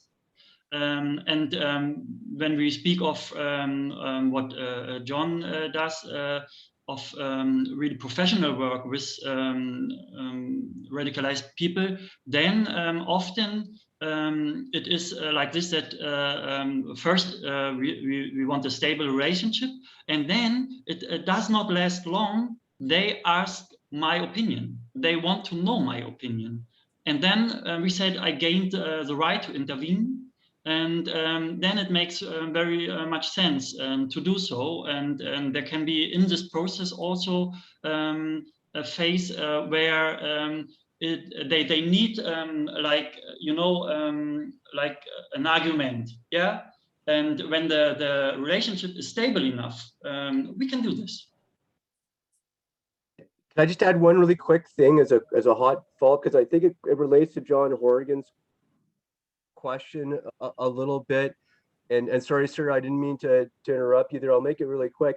One other interesting finding that we've had from individuals who have come in is they've often been exposed to counseling previously with psychologists, but the psychologists either don't want to talk about ideology, they're kind of uncomfortable, or they'll deflect or they'll pathologize. And I think that is one issue you're seeing quite frequently, is psychologists, they're just not familiar with it, right? They're not getting the training, they're not getting the education, they're not getting the experience. So I think that really shows, you know, the importance of that ideological element and the importance of individuals who can answer questions around that. Sorry again, Sarah. No, that's quite all right. I actually just wanted to amplify everything that both John and Christopher said in response to the question about directly challenging ideology. What we're really looking for is to ask questions rather than a direct challenge. And if you can imagine for yourself, if you have a deeply held belief in something and someone says, well, you're wrong, and let me tell you why you're wrong, you're not going to be receptive to that. But if I can ask you these open-ended questions and really elicit your ambivalence, then within, and exactly what Christopher and John are saying, in that trusting relationship with that alliance, where we can have that critical discourse around the ideology, then we have the right environment. And I also wanted to respond to John Horgan's question about where are my mental health folks at? where are the psychologists and the social workers and the folks that are trained in this? And again, would echo what John is saying, that we do have a lot of clients who have had either experiences they found unsatisfying, where individuals, therapists were not able to have that kind of discourse with them, or frankly that were problematic and have turned them off from therapy. And so that is where that cultural competency piece has become so important. And again, we have that mental health co-responder training that we offer multiple times a year. And what I would love to see is more people in my field that are involved in this work. And, you know, to expand more on what I think that the challenges are, I think it's that they don't know how to talk about this. I think that folks in my profession are worried about the risk. They're not sure how to manage that risk. They feel like this is this animal that we don't understand. You know, I might be able to understand this non-ideological criminal violence, but I can't understand this ideological violence. And so sometimes it's a matter of translating the this experience and this population into known entities and experience and frameworks that they can understand this work in. And so again, that is what we're trying to do with that co-responder training program. Does anyone else want to speak to my favorite question ever, which is how do we get more psychologists and social workers involved? It's the whole point of this network. John, Christopher? Maybe I could say some from a German perspective, because it's the same. It's the same here, that you know, they are professionals in their field, yeah, and then a topic like ideology comes up and they don't feel professional anymore. And what we do, as Sarah and John said before, is that we remember them, that they are the professionals, that they are in charge, and that they don't have to be a radicalization expert in speaking with people who have ideological thinking structures. There might be a point where they need help, or where they can get professional counseling. Why not? But in most cases, it's not really necessary. Right, thank you, Christopher. John, did you want to jump in on that one, or should we move to the next question? I just really briefly to say, you know, I think the interest is there from psychologists themselves. When, you know, I have a discussion with someone in the field about what we're doing, there's always a level of interest, but that, again, that lack of familiarity is a problem. Can there be specialized training at your university, John? I don't know. But yeah, I think that the interest is there, but just the training is largely absent, or the knowledge of the availability of training is absent. To incorporate Jim Marley's point, not just for psychologists, but for social workers as well. All right, so next question, very common question from Greg. Are there any connections to lessons learned for helping individuals leave cults that transcend to this issue? I would be happy to take that. Absolutely, there are. We find a lot of parallels between people who are seeking new religious movements or cults and people who are seeking identity and belonging and meaning from violent far-right movements. And so the needs that are being met for personal significance, for belonging, and so on are met simply by different sides of the same coin, essentially a non-violent version versus a violent version. And so what we see is that, again, it is that development, as I said, the 3 pillars that we focus on being safety foremost. And then, of course, that affiliation and belonging is really important. If you're finding your affiliation and your belonging in a cult, you're finding your affiliation, belonging, and identity in a violent extremist group, then what we need to do is shift that affiliation and belonging to a nonviolent group, shift your identity to a nonviolent identity, or to maybe a more complex identity, rather than being completely fused with this identity as a far-right extremist. We now have multiple identities that are valued in you, and social identities. I'm a parent, I am a sibling, I am an employee in this particular field, and so on. And it gives this greater sense of meaning outside of that group, so that they can let go of that, much in the same way that a person would need leaving a new religious movement.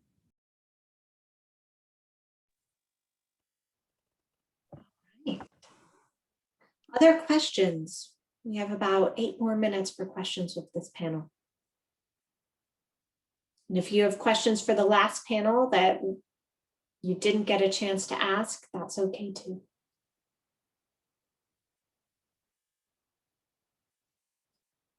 So one of the questions we received in advance is, how do we increase community awareness without raising fear? And especially in an education setting. Christopher, do you want to jump in on this first? I know some of your programming is community awareness raising. Can you repeat it for me? I don't know if I get it.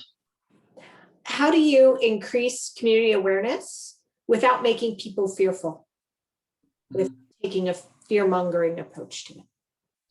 I would say one point is that more transparent dialogue is an answer for less fear, because if there are more myths, or that there are false information, or you are not really good informed, that is what mostly creates fear.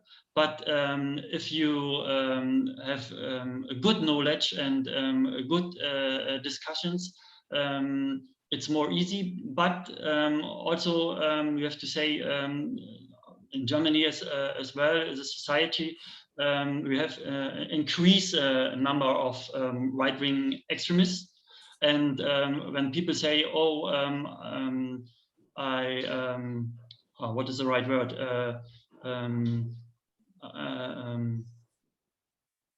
I don't like this direction it goes, yeah, then okay, you can deny it, but you also can show what actions NGOs and other social actors and government actors do, and that most people, even if it is increasing, most people think different, and that is important for people.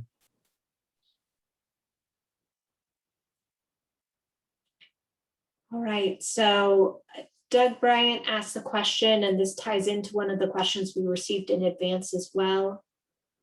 Why is this such a problem in the military? But more importantly, so I'm going to let Heidi and Jacob jump in on that if they want to too.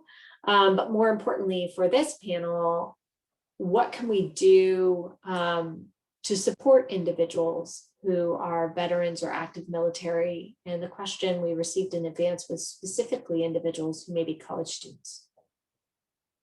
So that's a 3-part question there. Heidi, Jacob, do either of you want to jump into why is this such a challenge for military and veterans?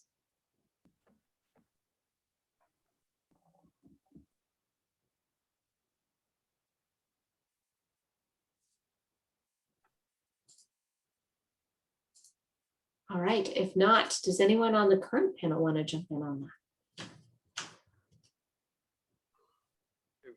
We're conducting some research around this right now, with interviews with individuals who have been involved in far-right movement and the military.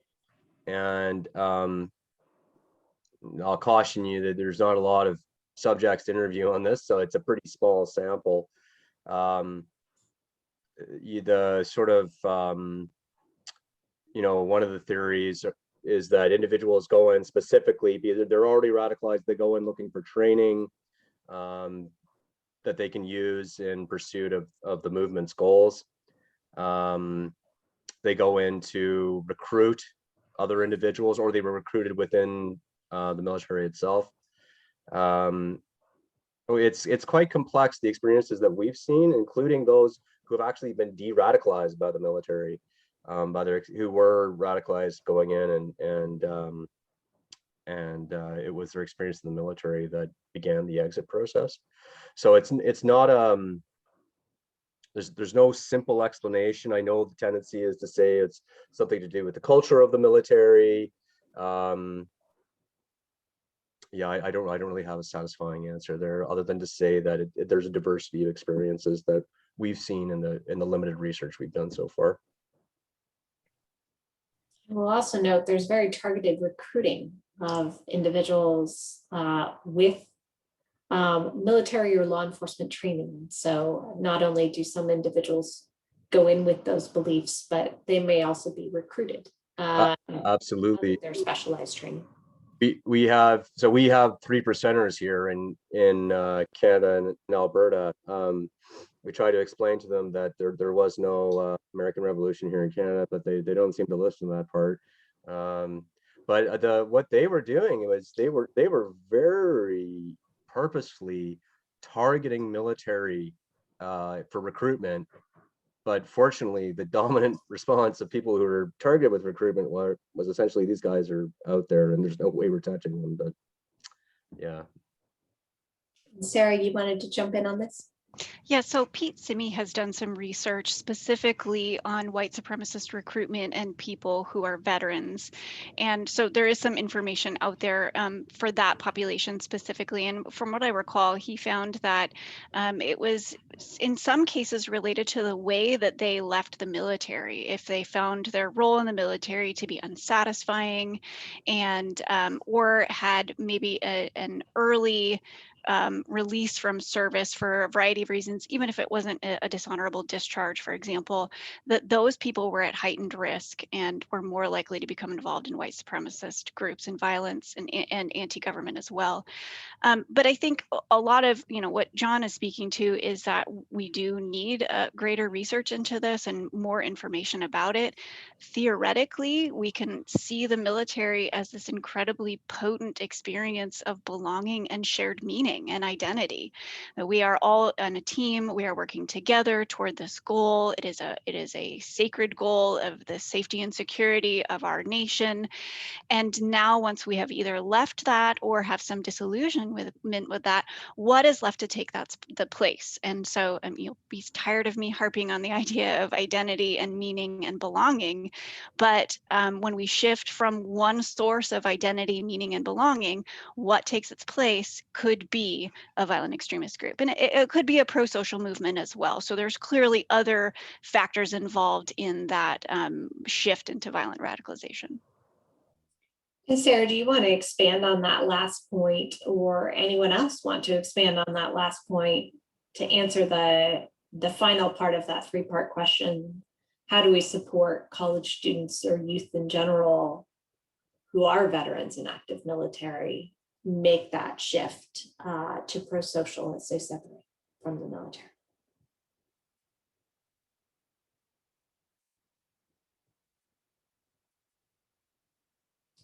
John, you're smiling, so I'm going to call on you. Sorry, I was just laughing at someone sent me a bit of humor there. So how do we prevent youth joining? Is this? How do we help youth who are transitioning out of the military? And especially in a college environment, how do we support individuals who are transitioning out of the military, find those pro-social substitutes for that experience, that sense of belonging? I don't know if I have a satisfactory answer. I mean, I think that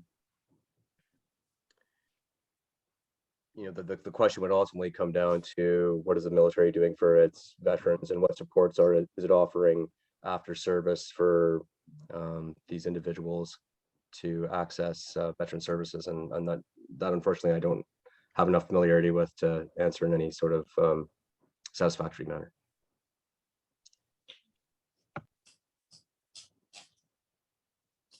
All right, and there's a lot of dialogue happening in the chat, which is wonderful to see. The one point I will call out is Bev's point of how do you get more psychologists involved? Answer being baby steps. So please join me in thanking all of our panelists here today, but especially this last panel, Sarah, Christopher, and John. We really appreciate all of the insights you shared. We are going to begin wrapping up here. So I'm going to invite Addie to do our post-workshop questions as I share some lessons learned, and then we'll go over next steps for this emerging network. So what did we hear today? We heard there's an increase in narratives, in resonance of white supremacist narratives in particular, including Great Replacement and white genocide narratives. We heard that there's a close interplay between nonviolent channels online that may have white supremacist ideology as their center, and then channels that call for violence. We saw that map with the close intersection between the two. We heard that there's a lot of glorification online, channels glorifying violence, channels calling for violence, and channels sharing tactical know-how, and that those can sometimes intersect and interlap in ways that can draw people further into these movements and radicalize and mobilize them toward violence. We heard that this is not unique to the United States, especially this last panel with speakers from Canada and Germany. These challenges we're seeing around the world right now, unfortunately, and you're seeing that transnational flow of influence as well. And that managing the appearance of white supremacists calls for violence on mainstream platforms can reduce the exposure to mainstream audiences. Transitioning into our second panel, we heard about the importance of building trusting and stable relationships of care with individuals whom you're providing direct services to, the importance of voluntariness in these programs, tactics such as motivational interviewing and trauma-informed care, and ensuring that both of those are used in a culturally appropriate and culturally competent way. The aim here is to understand, to identify those areas of ambivalence over time and in the context of those trusting relationships, to encourage accountability, and ultimately aim towards a change in behavior. And then finally, we heard about the importance of training and professionalizing former white supremacists and pairing them with clinical social workers, clinical psychologists, and others so that we are providing responsible care across the sector. We're about to close this post-workshop poll. And after the close of this poll, I'm going to invite Addie to share some slides for upcoming events as we build toward our network. So first, this is a QR code. Addie is also putting a link in the chat for those like me that are not as comfortable with QR codes. Please, please, please take this network preferences questionnaire. We'll also be following up with organizations directly, but we need your help. We are trying to build a network for interdisciplinary professionals who are preventing targeted violence and terrorism across the country. And we want to hear from you. in terms of what you want to see in this network, what you think membership should look like and require, and more importantly to me, what committees, if any, would you be willing to serve on as we build this network? We would like individuals to help join a membership committee and really build out the membership of this network. We're also looking for an ethics committee, programs committee, public relations, and others. So we encourage everyone to please take this questionnaire and consider joining the committees in this network. Addie, next slide. I've got an event next week, just to flag it for everyone. Many of you will know Seamus Hughes. He's the Deputy Director for the Program on Extremism at George Washington University, also a friend and colleague of mine from our government service days. He has a fantastic book titled Homegrown, ISIS in America. And we're doing a book talk next Wednesday at 12 p.m. Eastern for anyone who wants to join. Next slide.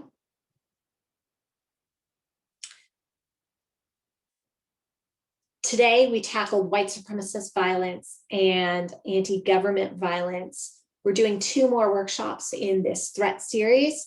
On July 27th at the same time, we are doing involuntary celibate and misogynistic violence. And some of the people in our audience today, we will be reaching out to later today to ask to speak.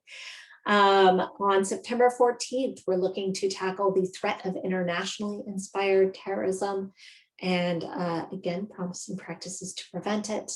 And then finally, on September 28th, this will be our last virtual workshop. We're looking at addressing the role of mis and disinformation in targeted violence. So very timely topics on the horizon.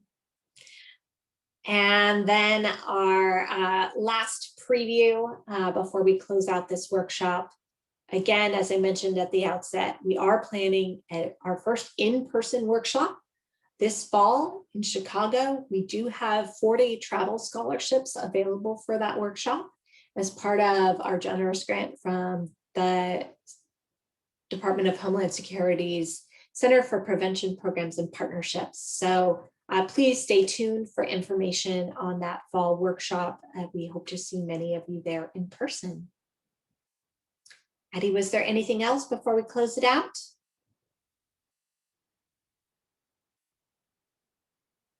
Oh, no, I'm just going to put the QR code back up in case anyone missed it, though. Yes, again, please take this questionnaire. We really want to hear from all of you, and we look forward to seeing you again in 2 weeks at our workshop on involuntary celibate and misogynistic violence. Thank you, everyone. Bye.